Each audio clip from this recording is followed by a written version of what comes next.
Voici la 7e génération de Golf. Et là, il s'agit plus exactement de modèle GTI.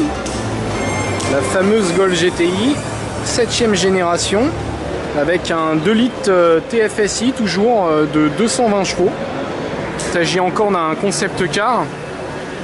Mais bon, c'est un concept car officiellement, mais officieusement, c'est la version définitive. Et à l'intérieur, on peut découvrir la traditionnelle sellerie écossaise. Constatez que la finition est toujours aussi impeccable, avec le fameux levier en boule de golf, balle de golf.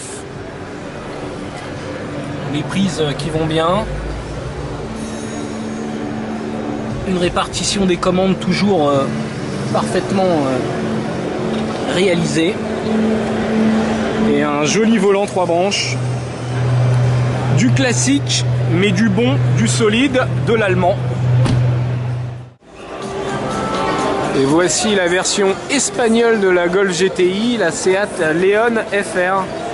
Donc ça reprend la même base, ça utilise les mêmes moteurs, mais le style est différent et puis la présentation aussi.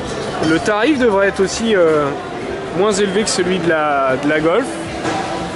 On va essayer de jeter un œil à l'intérieur. Voilà, c'est quand même plus sobre, moins travaillé que dans la Golf GTI, même au niveau du volant, mais c'est volontaire. Ça permet de limiter les coûts. Ça reste quand même très propre avec une ergonomie difficile à critiquer, une ergonomie bien pensée à l'allemande. Et voici la nouvelle Clio RS, uniquement disponible en 5 portes, avec une boîte à double embrayage. Donc on devrait avoir un moteur 1,6 litre turbo de 200 chevaux à peu près. Je suis un peu sceptique. Un peu sceptique. Ouais, par rapport au changement de philosophie. Bon, on verra bien, il faut juger sur pièce. En châssis en général, Renault c'est pas mal. Ouais, mais là il n'y a plus les étriers Brembo, la boîte double embrayage, ça peut être un petit peu... voilà, c'est pas toujours hyper sportif, donc faut voir si la philosophie n'a pas changé. Je crains qu'elle ait un petit peu changé et qu'elle soit allée vers quelque chose d'un peu plus... consensuel. Embourgeoisé selon toi. Peut-être. Donc sceptique, monsieur Gourdol. Oui.